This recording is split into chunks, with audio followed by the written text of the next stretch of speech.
โอ้ตัวแดงมันกินไม่เข้าแดงเอิ้นไผน่ะบ่แดงคนมาลิ้นน้ำเจ้าบ่ สาวป่าผมมาลินน้ำก็กินละข้าวต้มเนี่ย ตัวเดียวนี่ล่ะมันเขาว่าเบิ่งให้บ่เวียนทำไมให้นี่สิประท้วงแบบใดนี่เดี๋ยวเบิดเงินตั้ง บ่เอาแล้ว 7-8 ล้านนั่นนะบ่เอานะได้เงินเขามันเอาละ ส่งเงินคืนส่งเงินคืนมันเอามาใส่กันก็ได้เอา อันเฮ็ดไทยเท่านั้น เฮ็ดบ่เป็น อันเฮ็ดไทย ให้เพิ่นเวียนมาเฮ็ดให้เนาะเพราะว่าเฮามาเฮาบ่ทันใช้จักเทื่อได้เนาะ นี่แหละมา ถ้ามันเปลี่ยนให้ได้ก็ให้มันอันเฮ็ดให้ เปลี่ยนอยู่แล้วไม่ใช่สิบ่เปลี่ยนมันเฮาใส่การบ่ได้เนาะ เนาะ ซื้อก็ซื้อนะฮานเจ้า ชื่อเบิดเงินบ่ได้หน่อยต่อนะเดี๋ยวมันมีรูปอยู่ไปไผสิต่อพี่จักเทื่อเนาะ อันนี้นะบวกลบฮะบวกลบฮะมันมีรูปแผ่นจานเก็บแสงรูปหมอไผ่รูป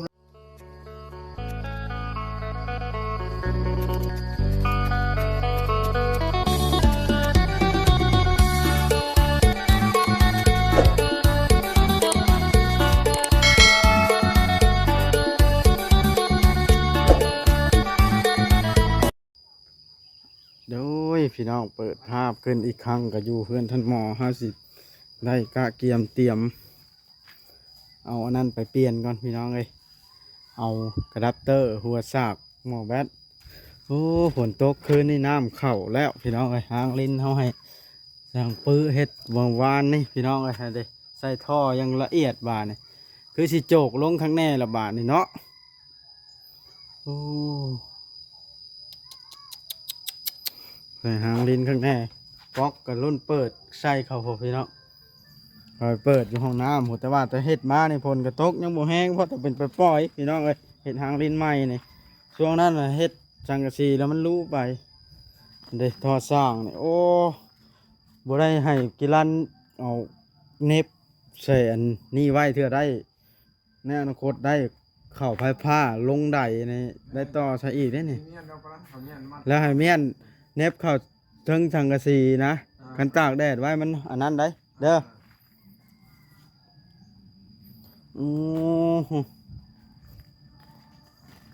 นั่นเด้เพิ่นก็อยู่ครับกิรันคือเก่าพี่น้องเอ้ยพอได้ให้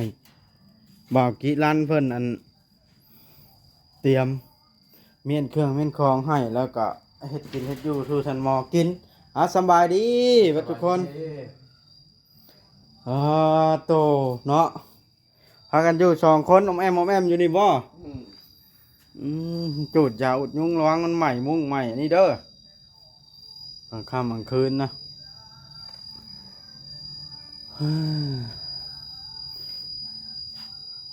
บดไพ่บกเข้าเลยว่าสร้างได้ก็ได้ สักเสกใช่ไหมอยู่ อ๋อโดย ไผ่มีแห้งนะเนาะนอนกับมีไผ่มันหูไว้นะ เอาไปเฮ็ดหยังใบสีดาเนี่ย แต่มาต้ม ฮะ ต้ม มีปิ้งปูปิ้งปลาอีก ปิง มาแต่วัดน้ำหลวงพ่อ โดย อืม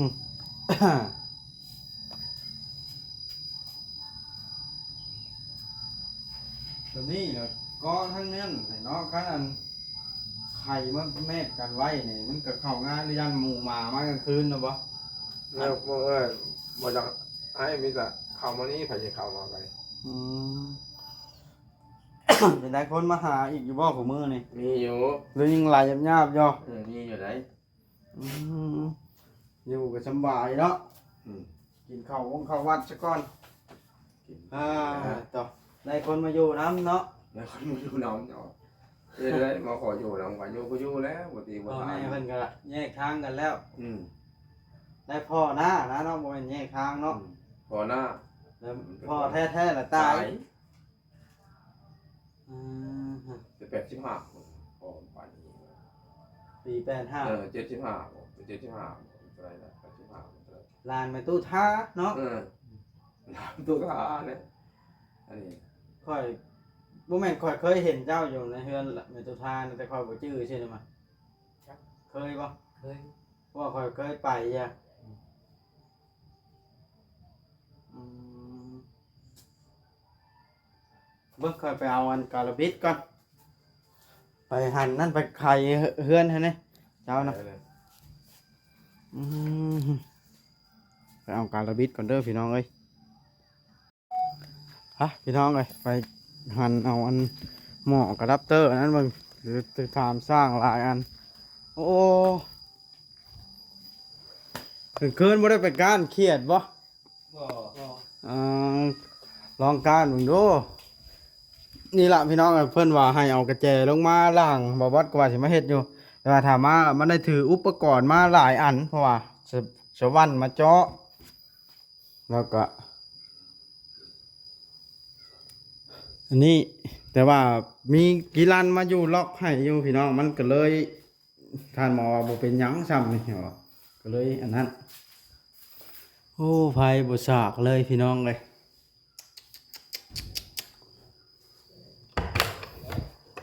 ฮัน ไม่กินไม่เข้านะ ทาแผลให้ท่านหมอป่ะ นั่นแหละ โอ้แผลวึกแห้งแล้วบ่ดีเลยเนาะนี่ มันอันนี้นะมันลงไข่เนี่ย ฮะ มันดีแล้วมันไข่แน่น ใครบ่น่ะ อ่า โอ้โต แดงมันกินไม่เข้าแดง เอิ้นไผน่ะ บนแดง คนมาลิ้นน้ำเจ้าบ่ มันสามป่าผมมาลินน้ำกับกินนะข้าวต้มเนี่ย อื้อหือบาดแผลวึกก็วึกแต่แท้พี่น้องเลยท่านหมอเอ้ย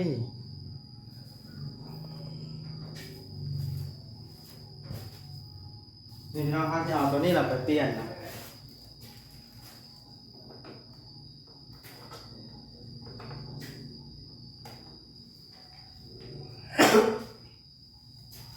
อย่าให้สายไพ่ช็อตกันเด้อทั้งหมอเด้อดูนะ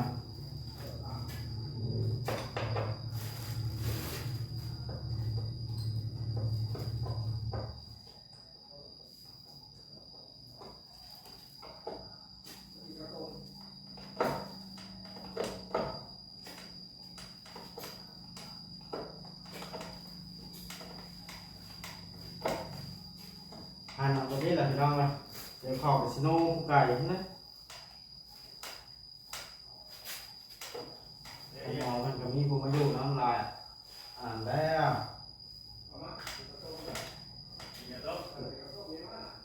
เด็กผมยิงใช่เลยว่านะฮะแล้วก็ปล่อยจ่อยสนองท่านหมอที่อยู่กันนี่พักละแล้วก็บอกให้ก็ได้ไม่ง่ายใจดีนี่เพิ่นพิเศษมีบุญหลายอันนี้เพิ่นก็สิได้บุญหลายพี่น้องนะขอให้เพิ่นอยู่ดีมีแห้งเด้ออย่าให้เพิ่นเจอสิ่งร้ายพี่น้องขอให้ทุกอย่างเพิ่นราบรื่นในชีวิตแต่ว่าก็รู้สึกแบบบ่สบายใจได้ข่าวว่าเพิ่นนั้นบ่สบายใจเป็นอยู่ครับบ่แน่ใจว่าได้อ้าวบ่จ้อยพ่อมาสบายดีบ่จ้อย สบายดี จบ เจ้ามือจ้ะ จมปีช้างประหารเอานี่สิเอานี่ไปเปลี่ยนมันจะปวดไว้เบิดนี่ฮะ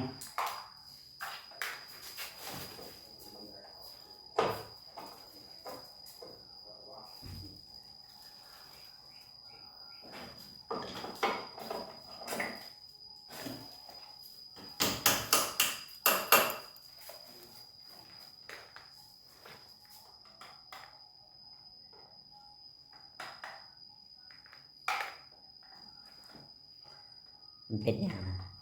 จักคอยสงสัยนี่มันบทสาบมันแบกให้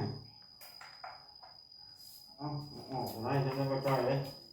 ใต้แม่ไข่ แต่ว่ารู้ไปใต้ผู้ใด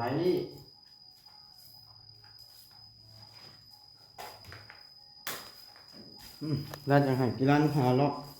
นี่ละพี่น้องเลยโจสำคัญมันโอ้มากับไผบ่จ้อยฮะใส่บ่เบียงนะ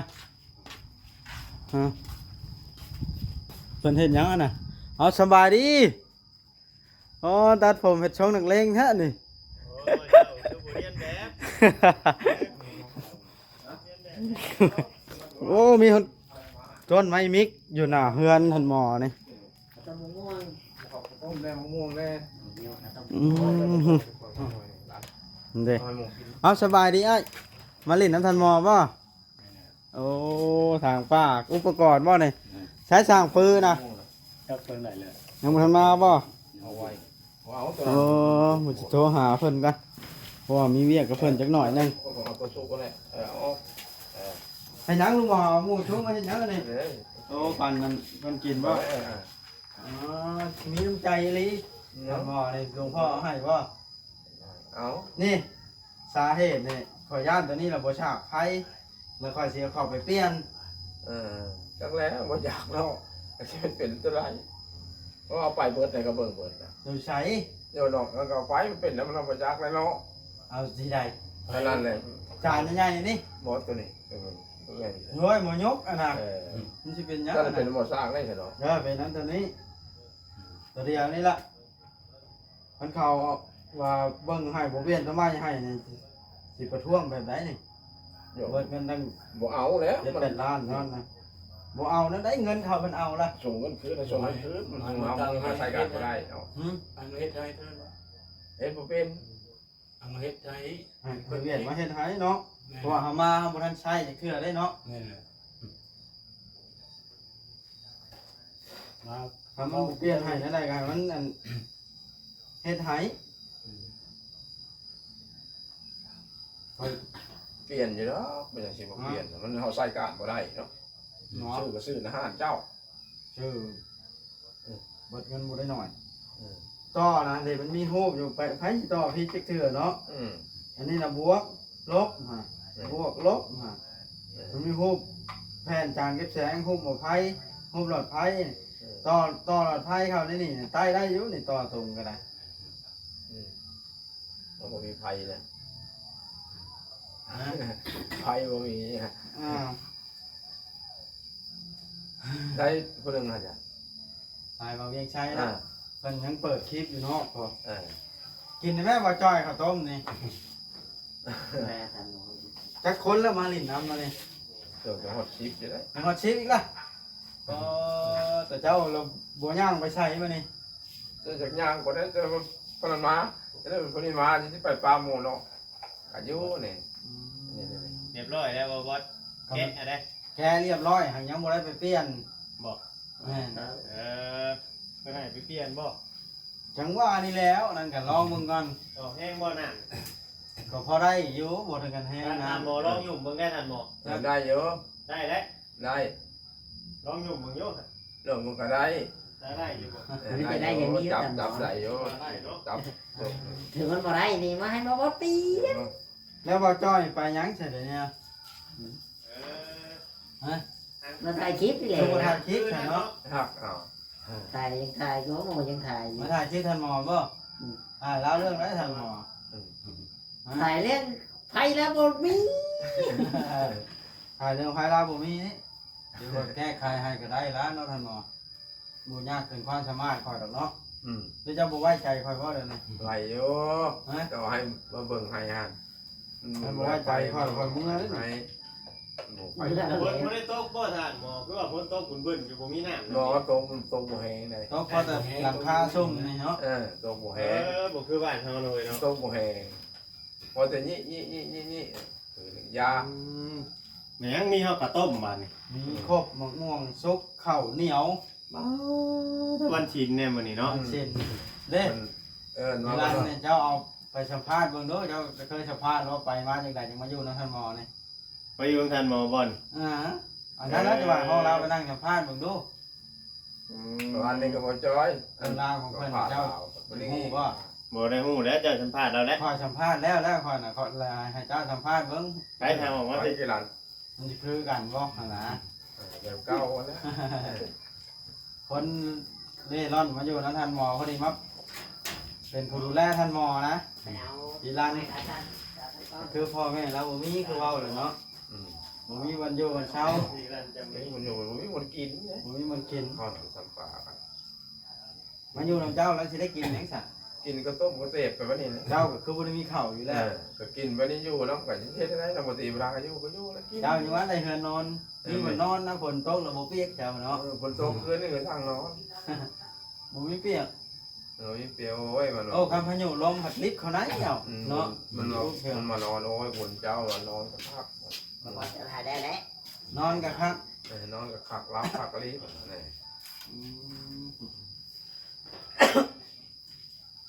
ลุงมันเอาของข่อยไป มาจ้อยบ่ชื่อเพิ่นอันนี้นะ บ่จอย ซาแนลบ่ใช้เจ้าว่าสิอันนั้นน่ะสิขอเงินเพิ่นน่ะ ให้จะขอเงินเพิ่นซื้อแป๊บนะบ่ได้ เดี๋ยวเราจะขอเงินมาบอสชื่อแพบ เว้าไป นาละ เนาะ เอาติบเข้ามาแล้วจะติบ หมายเอาติด เอ้า ทองไม่ได้ เจ้า ใช้ จะ ก่อ เว้าน เลยค่ะ ก็บ่จ้อยก็เว้าเลยในคลิปนี้ฮะเว้าเลยอย่าเว้าให้บ่จ้อยเว้าเลย บอกว่าบอกบอสได้ว่าไปได้ก่อนเลยนะ เว้าได้แม่ จะขอติบเข้า บ่จ้อยเอ้ยนกมือพร้อมเลยบ่ บ่จอยเอ้ยขอติบเข้าติบนึง ค่อยไปบ่ได้บัดทำงานบ่แข็งแรง ไป เนาะ บ่ได้บ่ไปบ่เป็นหยังขอติบเข้าติบนึงนะบ่ได้มายัดของกระปานบ่อยู่เข้ายัด ฟังได้บ่จ้อยเพราะว่าค่อยน่ะบ่มีงบแล้วเดี๋ยวนี้นะค่อยมีหน้าที่รับผิดชอบภัยให้หุงทำนั้นค่อยน่ะ เดี๋ยวจะเอางบมาใช้ งบที่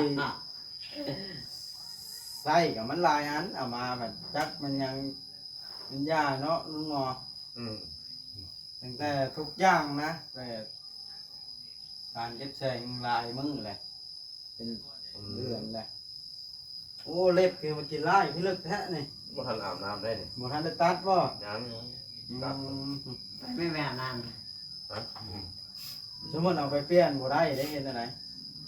การเก็บแสงนี่ บ่ได้เอาเจ้าแล้วไป คอยสิพยายามสุดความสามารถคอยเด้อคอยสิเอามาเอารถไดมาใส่เอาแผงโซล่าร์เซลล์ไปเปลี่ยนน้ำมันกับมันบ่ให้เปลี่ยนน่ะให้มันมาติดตั้งให้เพราะ นั่นแหละ ฉันละให้คืนเงิน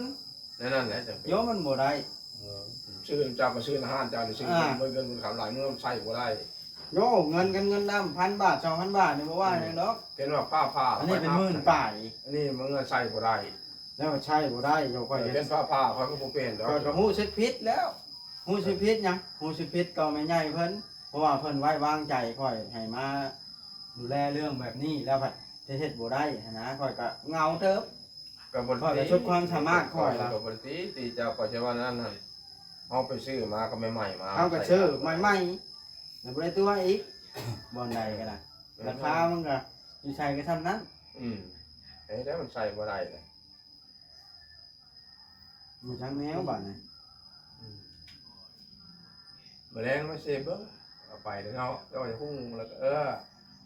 ว่าบอกอย่าบอสเท่านั้นอย่าง นั่นแหละ บอกบ่จ้อยอันนั้นรถคอรถเงินนำบ่จ้อยนะได้เท่าไหร่นะ โอ้ย ฮะขอจะ50,000นี่ ขอคนไทยเอา มันอยู่ให้ยาเนาะ ยาน้ำก็เบิดได้ฮะ น้ำกินก็ เบิ เบิ ด ด น้ำ ได้ กิน บ่ ก็ จ้อ เบิ ย ดไปมาเป็น นี่ เดียว บอกไปซื้อ คนมากินเนาะ มาแวะกินน้ำปลาเฮ็ดไปแวะจะกินใช่วันนี้จะแต่มันมีน้ำฝนในสตาร์กเอานะฮะ ไปหาใช้เนาะ ไปหาใส่ไปจะได้ ยกอีกบ่เฮิงเต็มถังฝนตกมาแล้วถ้ามันลงอยู่น่ะเต็มพี่ได้เปิดออกว่าแต่น้ำนั่นนี่เดี๋ยวนี้ เปิด เบิดคัก กับบริเบิดไปแล้วเขาจะได้ไปนะ มันค่อยเบิ่งกันเด้อได้ห้องน้ำพร้อมสะดวกโคตรเจ้าก็ได้ถ้าเปิดน้ำเต็มพังละใส่ว่าฝนบ่แห้ง มาแล้วตักใส่ได้หรอเนี่ย ตักไผตักใส่ ทีละ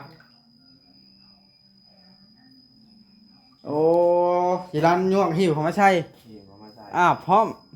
พ่อ เอาแล้วคือว่าสะดวกแท้ทันหมอนี่ฮะมีคนมาใช้อันนี้เนาะคนมีบุญนี่อยู่ดีบ่ดีมันมีคนมาหับใช้พอได้กินแล้วก็บ่ประมาทจัดคุณเนาะ เอาไปเรื่อยยังนั่นเลย มื้อนั้นอาหารทันหมอว่าจ้อย ตาตาบอก หลวงพ่อเอากล้วยแล้วก็ดีโดมาให้นะ จ้า เอานมหมากม่วงหมากเกี้ยง เป็นว่าไงแล้วยังพอจิตทนมันเข้าไปเอาเด้อเข้าแล้วจังหวะนี้ ข้าวต้มบ่จ้อย ก็ให้แล้วกินน้ำอยู่บ่นี่ ให้กิน ฮะ กิน ได้ใช่จะกินให้มาจ้อยนะ กินนั่น2กีบ3กีบกันนี่แหละ ก็พอแล้วเนาะ เอาซะนะ สองเลยนะ มาจ้อยท่านหมอให้เจ้ากีบ2กีบเอ้า Cả lớp đó có áo. Hai lớp chín chiếc. Lá bông. หยอกว่าจ้อยน้องเอ้ยเพิ่นมาหั่นเด้ ลงว่าทางป่า ทางปลายต่อเลย โอ้ Thả bà đi nè. ชีรันน่ะนอนอยู่นี้เนาะแต่ละมื้อน่ะค่ำมาแล้วเพิ่นมานอนบ่แบบนี้บ่ มาแล้วเนาะ คนนัดท่า คนตัวโอ้ยมันว่านอนคักเด้มันเนาะ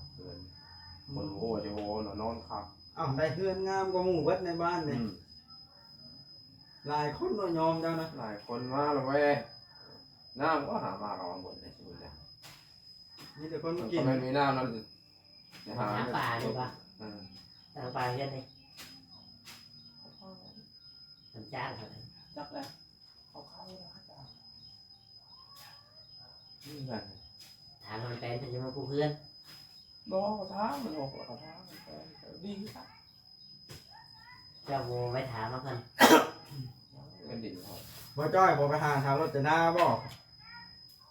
Vô đất bà. บ่จ้อยนี่ตั้งหมู่ไปใช้มาหาแต่ท่านหมอเนาะเจ้าแพงลาวบ่เดี๋ยวนี้ แล้วก็ ฮะ กีรันนี่เดี๋ยวว่าจะไหนกีรันนี่เราพอกีรันได้หรอ ได้สัมภาษณ์กี่ร้านบ่บ่จ้อยโอ้ได้ดีบ่จ้อยเนาะ มานั่งไหนพี่น้าไว้จ่อย เจ้าแพงลาวบ่ Thả thằng nó đi. บอกบอลปอจอยสองคนนี่แหละตู้ Ai say lên. แม่นยัง ต้นฮอดมือนี่ ฮะ ต้นฮอดมือนี่ว่าก็จะบอลปลาได้ไรว่าจะบอลปลาที่ว่าจะต้นฮอดมือนี่ว่า ข่อยมีค่าสำหรับเจ้ากับสำบ่จ้อยบ่เดี๋ยวนี้ ก็แล้วเจ้าก็เจ้าแล้ว ข่อยนะข่อยได้อันซอยเจ้าจนได้อยู่เพื่อนบ่คนบ่ห้ามหัวหมอ ไม่เลย อันนี้ก็บ่แม่นหยังดอกข่อยก็ย้อนไว้ใหญ่ใจบุญเพิ่นพุ่นแล้วไว้วางใจเฮ็ดให้ฮะให้ซะน่ะมา ตัวซอมาตู้ซอไปหาเฮ็ดบ่แม่นมักทานหมอบ่แม่นตู้ซอมากินข้าวต้ม มันกินกระต้มกินมะม่วงกินกระดมแม่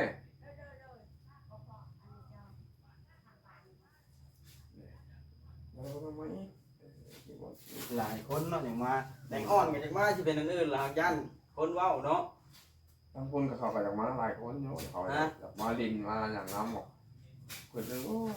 ว่าเขา มะม่วงสุกก็มีกินอีกเจ้านะ มีพอนี่หายจะมึงจะพอไว้ว่าสิมาแล้วก็ต้องไหลเล่มี คนจะเอาข้าวต้มมาให้บอลยังพอทั้งหลาย อันเด้นี่หลวงพ่อวัดใกล้นี่เอามาให้กินบ่เบิดเลย ยัง โอ้ ยังจะพอ ท่านหมอเฮงได้ ยังจะพอต้องไหลเลยยังจะพอสิทนนี่คน บ่เอิ้นได้กลัวมาให้นะ คนมีจะดวงพอมันได้มาให้คน มีแต่หลวงพ่อมีแต่เจ้าอาวาสใหญ่แต่ละ ยอม ยอมบุญบ่ ยอมบุญขน้อย เฮือนเราก็งามบ่ ฮะ เฮือนเรานี่ก็งามบ่ โอ้โตไปสิได้เฮานี่บ่ยอมคนนั้นยอมบุญแล้ว อ้าวตื่นมานี่หลวงพ่อลั่งเอาของกินมาให้ น้อย ไผยดเคยมีเนาะ นะไปสิเคยมี กินปลา ท่านมองบ่มีกาแฟกินบ่ หม้อนะ โอ้ยมาเยี่ยมพอสิมีกาแฟกินมาท่านมองมันจะเอาไปกินกระต้มกันนะ มีแต่ข้าวต้ม อ่ะกินเบิ่งข่อยเนาะให้ ไปเมื่อยในโคกนี่งอกนะงอก กินเจ้าลำบบนี้กูเอาไปให้ท่านหมอบ่ บ่มีเลยบ่มีฉันก็บ่ไปเลยนี่ ทั้งบุญบ่แห้งก็ลุงหมอ บ่ นี่นะ เพลงเลยฉันบ่ได้ลงมือตักบาตร เจ้าน่ะ คันข่อยมาละยิ้มตลอดบ่เป็นหยัง ยังแล้วดีใจ ดีใจ ฮะ นะ ดีใจ ข่อยก็บ่จ้อยนี่เห็นไผมาก็ดีใจสองคนนี่เนาะ ดีใจสอง ฮะ ดีใจสองคน ไผมาก็ดีใจเว้าง่ายๆมาลิ้นมาเว้านํเนาะ นอนก็ต้นจะพันเห็นมาแล้ว อันนี้ข่อยนะอย่ามักข่อยได้ ไหน ห่วย เอา บ่ได้มีอะไรได้เนาะ ข่อยมักข่อยบ่ได้มาใกล้ได้ข่อยย่านนั้นเสียตัว ไล่บ่เห็ด อันนี้ต้องทำดอกเรือขาวกระลงบอลเอาบนนั้นนั่นเลย แม่แว่นปัดเราอ่ะมาอันนี้แหละวันเราอ่ะ ไป เมื่อเงินจิบไปใช่ไหมไปดงเรา ไป แม่แว่นมาหาเห็ดเลย เนื้อเว้นบ่ไป นี่ละพี่น้องเลยมาเห็นท่านหมอเป็นแบบนี้ก็ถือว่าดีใจน้ำแล้วเราก็มีความสุขแล้วพี่น้องเลยมีผู้คนมาลิ่นหลายพี่น้องเลย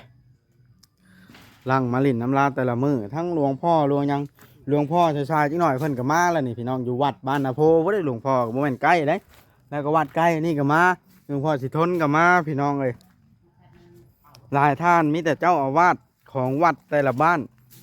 บ่ได้แม่นบ้านเดียวกันจักคนได้มานะจักองค์ได้มา2บ้าน3บ้านนะพี่น้องเอ้ยย้อนบุญของท่านหมอพี่น้องเอ้ยเอาพี่น้องเอ้ยโอเคคลิปนี้ก็สิได้จบคลิปลงซ้ำนี้แล้วพี่น้องเอ้ยจังใดก็ขอบคุญขอบคุณทาง FC เบิดสู่ขู่สู่คนที่คอยให้เกียรติติดตามรับชมบ่บอสและก็เป็นกำลังใจจนหน้าที่การงานบ่บอสได้มาฮอดขั้นนี้เนาะดีใจก่อนอื่นสิขาดบ่ได้ก็ขอขอบคุญขอบคุณทางแม่ใหญ่ใจดีเพิ่นที่มอบหมายหน้าที่นี้ที่ช่วยเหลือท่านหมอให้ได้แล้วก็มอบงานให้บ่บอสชิ้นนี้จนได้มาฮอดจุดนี้ได้เนาะขอให้ทางแม่ใจดีเพิ่นน่ะสุขกายสบายใจอยู่ดีมีแฮงเด้อความเจ็บจะได้ความไข้จะมีคนรอบข้างของเพิ่นแต่ละคนก็ขอให้ปลอดภัยมีแต่ความสุขเพิ่นตอนนี้เพิ่นก็บ่อยากเว้าออกกล้องหลายพี่น้องย่านคนหู้หลายเพิ่นบ่ให้ออกสื่อเพิ่นมีแต่ว่าขอให้เพิ่นน่ะอยู่ดีมีแฮงพี่น้องเอ้ยขอให้เพิ่นคิดสิ่งใดขอให้สมดังใจปรารถนาเพิ่นเด้อเอ้าอยู่ดีมีแฮงสบายดีผิดพลาดประการใดก็ขอโทษขออภัยบ๊ายบายพี่น้องคลิปหน้าจังพบพ่อกันใหม่เนาะพี่น้อง